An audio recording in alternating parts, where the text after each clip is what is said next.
Hello guys, my name is Prateek Verma and welcome to Stockwise. आज हम अपने channel पे एक नई वीडियो सीरीज़ स्टार्ट करने वाले हैं। इस सीरीज़ का नाम है योर स्टॉक। इस सीरीज़ में हम आपके सजेस्टेड स्टॉक्स का लॉन्ग टर्म और शॉर्ट टर्म एनालिसिस करेंगे टेक्निकल एनालिसिस की हेल्प से, कि अगर आप किसी स्टॉक में हैं तो आपको क्या अभी प्रॉफिट बुक करना चाहिए, या फिर अगर आप किसी स्टॉक में पोजीशन अभी बनाना चाहते हैं तो क्या ये सही समय है स्टॉक में पोजीशन बनाने का। तो हम ये सब जानने की कोशिश करेंगे। इस वीडियो में आगे बढ़ने से पहले मैं एक डिस्क्लेमर शेयर कर दूं कि इस वीडियो में जो भी शेयर मैं डिस्कस करूंगा वो मेरा उसके लिए अपना पर्सनल ओपिनियन है। अगर आप किसी भी शेयर में बाय या सेल करना चाहते हैं तो पहले अपने फाइनेंशियल एडवाइज़र की सलाह ज़रूर लें। तो इस सीरीज़ का जो हमारा पहला स्टॉक है वो है हीरो मोटोकॉर्प। आज हम कोशिश करेंगे कि इसके लॉन्ग टर्म और शॉर्ट टर्म अभी इसमें क्या पॉसिबिलिटी बन रही है, किस चीज़ की प्रोबेबिलिटी ज़्यादा है, वो डिस्कस करें। तो अगर आप चाहते हैं कि आपका कोई स्टॉक है और मैं उसका डिटेल टेक्निकल एनालिसिस करूं तो आप इस वीडियो के नीचे स्टॉक का नाम कमेंट कर सकते हैं। तो मैं ज़रूर कोशिश करूंगा कि उस स्टॉक का एक डिटेल्ड एनालिसिस आपके साथ शेयर कर सकूं। तो चलिए अब सीधा हीरो मोटोकॉर्प पे चलते हैं। ये जो इसका चार्ट है ये मंथली चार्ट है। अगर आप मंथली चार्ट को देखोगे तो ये एक बहुत ही फर्स्ट क्लास अप ट्रेंड में चल रहा है, और अप ट्रेंड में चलते हुए ये पूरा इस चैनल को अच्छी तरीके से फॉलो कर रहा है। अगर इस चैनल के टॉप और बॉटम को देखें तो इस बॉटम को ये लगभग 2004 से फॉलो करता हुआ आ रहा है अब तक। यहाँ आया तो इसने बाउंस दिया, फिर दूसरी बार यहाँ पे फिर बाउंस दिया, तीसरी बार फिर इसने यहाँ से ट्राई किया बाउंस देने की, और शायद ये दे भी देता, पर उसके बाद जो ये कोरोना का क्रैश आया उस क्रैश में ये इसके चैनल के बाहर चला गया था। पर जितनी तेज़ी से बाहर ये आया था आप देखोगे उतनी तेज़ी से ये दोबारा चैनल के अंदर आया, वो भी एक अच्छे खासे मूव के साथ। अब इतने बड़े मूव के बाद साइडवेज जाना एक ये नेचुरल प्रोसेस है किसी भी स्टॉक का। अगर हम अभी बात करें इस चैनल को देखने की सिर्फ, तो अभी जो ये स्टॉक खड़ा है हमारा, अगर मैं थोड़ा इसको जूम करूं तो बिल्कुल उस चैनल के बॉटम पे ही खड़ा है। तो एक ही हमारे पास पॉजिटिव पॉइंट है। तो जो भी हमारे पॉइंट्स होंगे जो इसके सपोर्ट में होंगे हम उनको लिखते जाएंगे।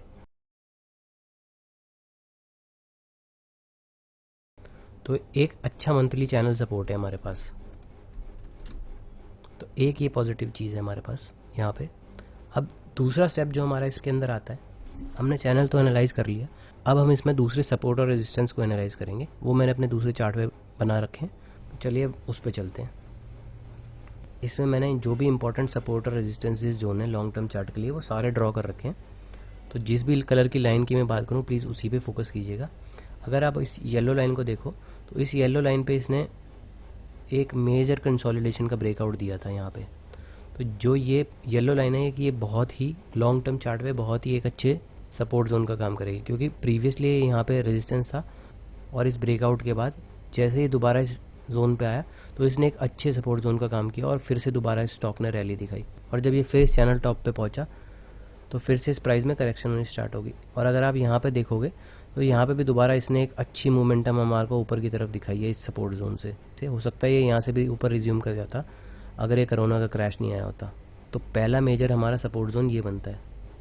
अगर हम दूसरे सपोर्ट जोन की बात करें तो ये जो रेड लाइन है ये भी एक अच्छा सपोर्ट जोन है हमारे मंथली चार्ट्स में। यहाँ से ब्रेकआउट के बाद यहाँ पे इसने रेजिस्टेंस दिखाया था, और इस फॉल के बाद जब इस येलो एरिया ने सपोर्ट का काम किया तो ये एरिया काफ़ी समय तक एक अच्छा रेजिस्टेंस जोन का काम करता। फाइनली जब इसने ब्रेकआउट दिया और फिर दोबारा जब ये इस जोन पे आया तो फिर इसने एक बाउंस बैक दिखाया। इसने इस एरिया पे भी अगर आप देखोगे तो एक अच्छा बाउंस बैक दिया, पर इसको अपनी पूरी चैनल साइकिल कंप्लीट करनी थी, तो ये एक सपोर्ट जोन फेल हो गया। और फिर जब यहाँ से बाउंस बैक आया फिर भी आप देखोगे कि इसने कितने अच्छे से एक रेजिस्टेंस जोन का काम किया। तो अगर अब ये रेजिस्टेंस जोन था, अभी प्राइस के ऊपर है, तो फिर से एक अच्छे सपोर्ट जोन की तरह ये काम करना चाहिए। तो हमारे पास दूसरा पॉइंट क्या हो गया,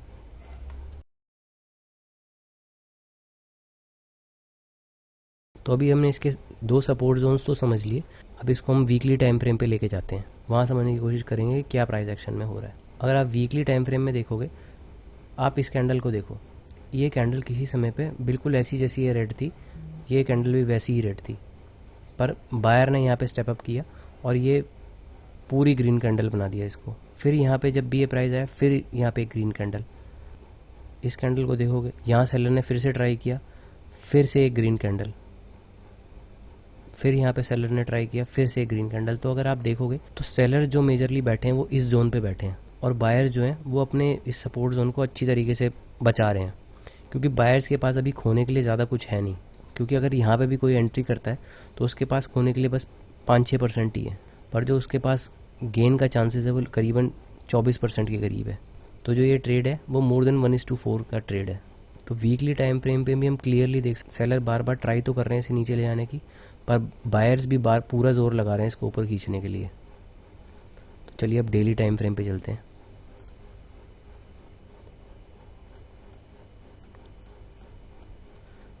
डेली टाइम फ्रेम पे हम जैसे आते हैं, हम यहाँ पे जो हमारा शॉर्ट टर्म रेजिस्टेंस जोन है हम उसको एक बार बना लेते हैं। तो अगर आप ये देखोगे राउंड नंबर लगभग 3000 का लेवल है जहाँ से हमारे को बार बार सेलिंग मिल रही है, और यहाँ से सेलिंग तो मिल रही है पर आप ये देखो कि बायर ने 1 बार 2 बार 3 बार 4 बार हर बार अपनी पोजीशंस को बचाया। जब जब सेलर्स यहाँ पे लेके आए बायर ने स्टेप किया है और वो स्टॉक को ऊपर लेके गए।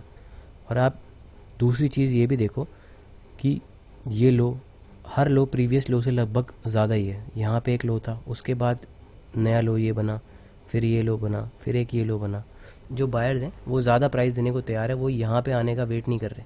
तो बायर जो हैं वो स्टेप अप कर रहे हैं और सेलर्स इसी जोन पर डटे हुए हैं। जब ये सेलिंग ख़त्म होती है तो बायर्स के पास पूरा चांस रहेगा इस स्टॉक को वापस ऊपर ले जाने के लिए।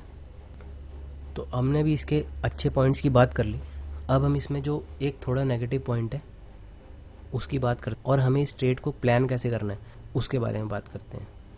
पहली बात तो ट्रेड प्लानिंग की बात करते हैं। अगर आप कोई भी चीज़ में लॉन्ग टर्म इन्वेस्टमेंट कर रहे हैं तो लॉन्ग टर्म इन्वेस्टमेंट का ये नहीं है कि मैंने ख़रीद लिया अब जहाँ चीज़ जा रही है जाए। लॉन्ग टर्म इन्वेस्टमेंट का भी एक स्टॉप लॉस होता है, जैसे किसी शॉर्ट टर्म इन्वेस्टमेंट का स्टॉप लॉस होता है। उसी तरीके से अगर आप किसी ट्रेड को ले रहे हैं तो पहले वो एक शॉर्ट टर्म ट्रेड बनेगा, और अगर वो आपके जो भी आपने ट्रेड को प्लान किया उसके अकॉर्डिंग चलता है तभी वो एक लॉन्ग टर्म ट्रेड बनता है। वरना अगर वो शॉर्ट टर्म में ही फेल हो रहा है तो ऑब्वियसली वो लॉन्ग टर्म में भी काम करने नहीं वाला, क्योंकि वो शॉर्ट टर्म में ही फेल हो रहा है तो वो लॉन्ग टर्म में कैसे काम करेगा। तो चलिए अब देखते हैं कि इसका एक नेगेटिव पॉइंट क्या है। इसका एक नेगेटिव पॉइंट ये है कि ये स्टॉक यहाँ पे सपोर्ट लेके इसने यहाँ से बाउंस बैक किया, पर इसने जो रिट्रेसमेंट दिखाई वो यूजुअली हम एक्सपेक्ट करते हैं कि 50% के करीब कोई भी स्टॉक रिट्रेस करता है, और लगभग ये 50% का जोन है। इसने यहाँ से ट्राई तो किया पर ये फेल हो गया, तो इसने टोटली 100% रिट्रेसमेंट किया।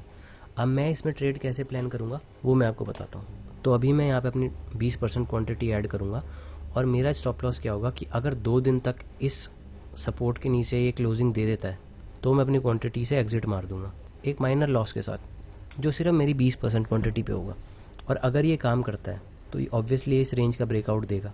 जैसे ही इस रेंज का ब्रेकआउट देगा मैं अपनी इसके अंदर 100% क्वांटिटी ऐड कर दूंगा, और जो मेरा स्टॉप लॉस रहेगा वो इसी लेवल के आसपास का रहेगा। अगर इस लेवल के नीचे क्लोजिंग देता है तो मैं एग्जिट कर लूँगा, 2 दिन का इंतज़ार नहीं करूँगा, बिकॉज इस ब्रेकआउट के बाद इसको यहाँ पे आने का कोई मतलब नहीं है अगर इसको वापस ऊपर जाना है तो दूसरा स्टेप ये होगा, अगर यहाँ पे ये ब्रेकआउट देगा तो मैं अपनी 100% क्वांटिटी ऐड करूँगा। अब मेरा पहला टारगेट इसमें क्या होना चाहिए, अगर आप बात करो जब भी स्टॉक 100% रिट्रेस करता है तो जो हमारा पहला टारगेट होता है वो उस रिट्रेसमेंट का 50% होता है, लगभग जो इसमें है 3200 का लेवल। जब भी ये 3200 के लेवल पे पहुंचेगा तो मैं करीबन उसमें अपनी 30% क्वांटिटी एग्जिट कर दूंगा, पर मैं अपना स्टॉप लॉस चेंज नहीं करूँगा, मैं अपना स्टॉप लॉस वही रखूँगा।